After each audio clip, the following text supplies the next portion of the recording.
आप सभी को जय मसीह की। प्रकाशित वाक्य अध्याय 8।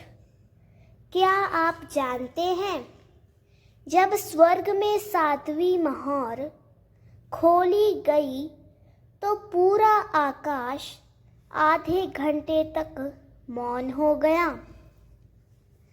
यह मौन क्यों था? क्या यह आने वाले प्रलय का संकेत है? प्रकाशित वाक्य अध्याय 8 हमें बताता है धरती पर कैसा विनाश आने वाला है और स्वर्गदूतों की तुरहियों से कौन से भयानक न्याय प्रकट होंगे।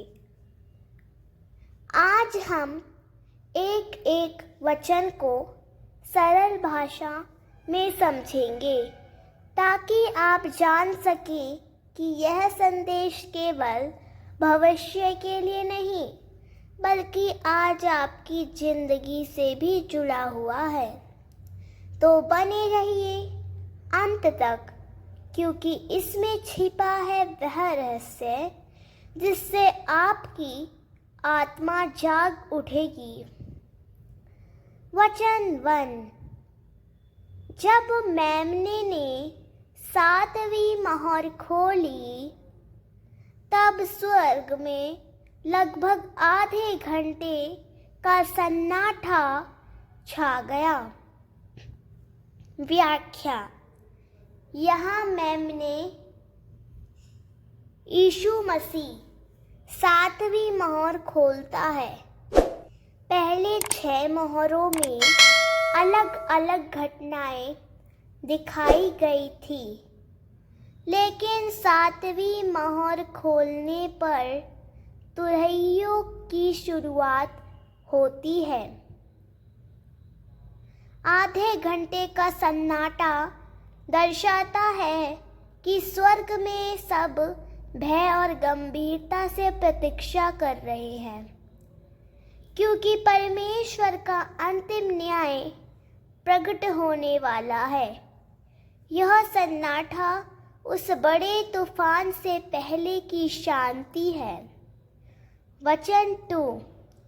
फिर मैंने उन 7 स्वर्गदूतों को देखा जो परमेश्वर के सामने खड़े रहते हैं और उन्हें 7 तुरहियां दी गई।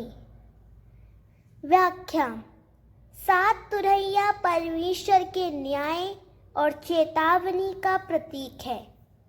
तुरही बजना बाइबल में हमेशा किसी घोषणा, चेतावनी या युद्ध की शुरुआत को दर्शाता है। यहाँ यह धरती पर परमेश्वर का न्याय शुरू होने का संकेत है। वचन 3। फिर एक और स्वर्गदूत आया और वेदी के पास खड़ा हुआ। उसके पास एक सोने का धूपदान था और उसे बहुत धूप दी गई ताकि वह उन सब पवित्र लोगों की प्रार्थनाओं के साथ उसे सिंहासन के सामने सोने की वेदी पर चढ़ाए। व्याख्या।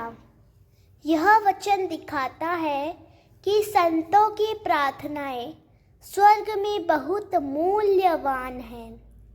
धूप प्रार्थनाओं का प्रतीक है। परमेश्वर अपने लोगों की आवाज सुन रहा है और अब उनके लिए न्याय करने वाला है। वचन 4। धूप का धुआं परमेश्वर के लोगों की प्रार्थनाओं के साथ स्वर्गदूत के हाथ से परमेश्वर के सामने ऊपर उठ गया। यह दर्शाता है कि परमेश्वर अपने लोगों की प्रार्थना का उत्तर देता है।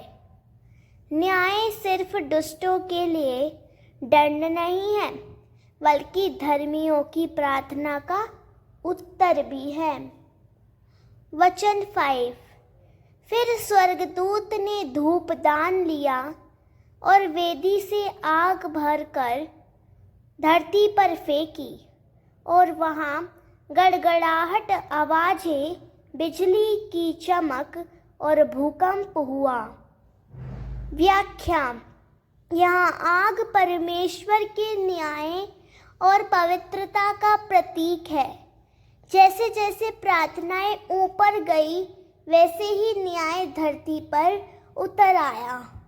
गड़गड़ाहट, बिजली और भूकंप दर्शाते हैं कि परमेश्वर की शक्ति और न्याय अब सक्रिय हो गया है।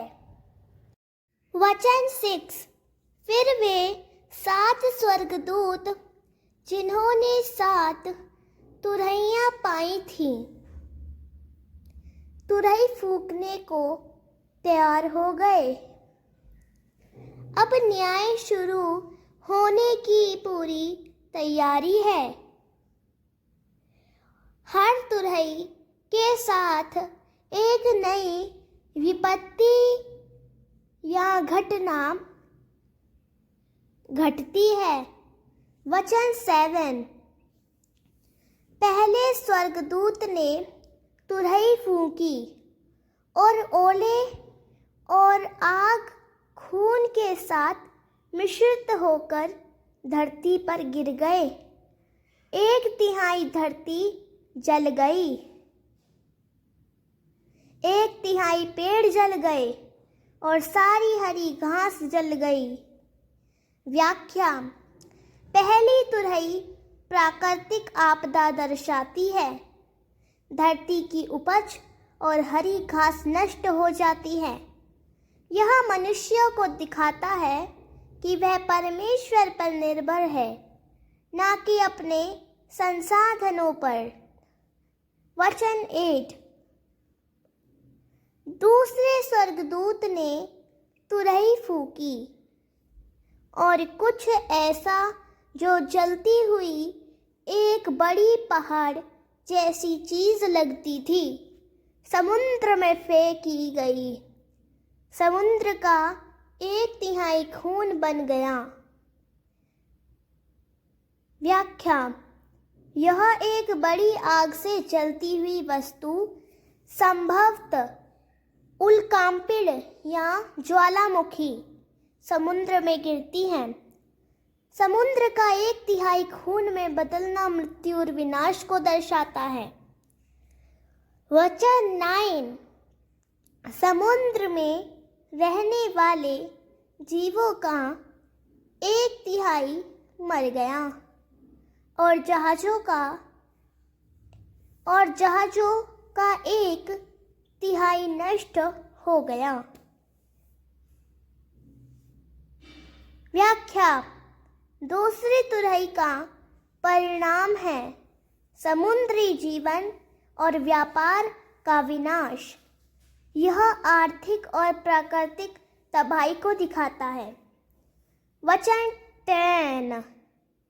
फिर तीसरे स्वर्गदूत ने तुरही फूंकी और एक बड़ा तारा जो मशाल की तरह जल रहा था,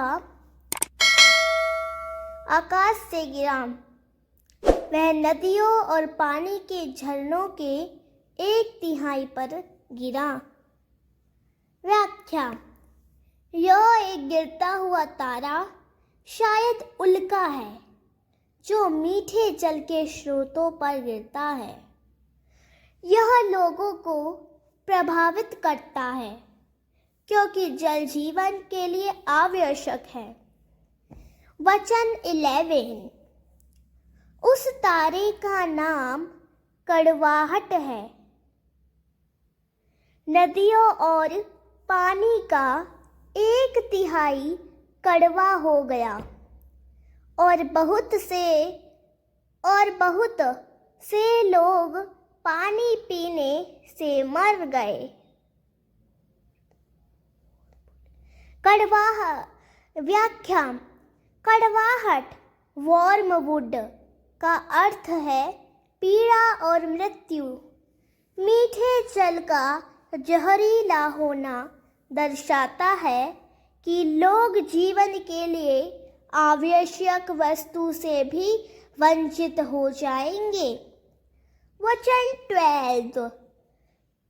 चौथे स्वर्गदूत ने तुरही फूंकी और सूर्य का 1/3, चंद्रमा का 1/3 और तारों का 1/3 अंधकारमय हो गया। दिन का 1/3 और रात का भी 1/3 उजाला कम हो गया। व्याख्या। यह अंधकार का न्याय आता है। सूर्य, चांद और तारों का उजाला घटने से प्राकृतिक जीवन पर असर पड़ता है।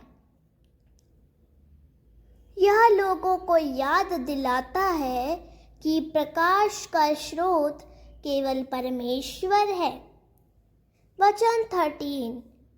फिर मैंने देखा और सुना कि एक गरुड़ स्वर्ग के बीच उड़ता हुआ ऊंची आवाज में कह रहा है, हाय हाय हाय उन सब लोगों पर जो धरती पर रहते हैं, क्योंकि बाकी 3 स्वर्गदूत तुरहियां फूंकने वाले हैं। व्याख्या। यहाँ एक गरुड़ या स्वर्गदूत चेतावनी देता है कि आने वाली 3 तुरहियां और भी भयानक होंगी। ये 3 हाय कहलाते हैं। यह दर्शाता है कि परमेश्वर का न्याय धीरे धीरे और गंभीरता से बढ़ता है। प्रकाशित वाक्य अध्याय 8 हमें चेतावनी देता है कि स्वर्ग मौन हो जाएगा और परमेश्वर का न्याय धरती पर उतरेगा। परंतु याद रखिए, जो प्रभु यीशु में है वे सुरक्षित हैं।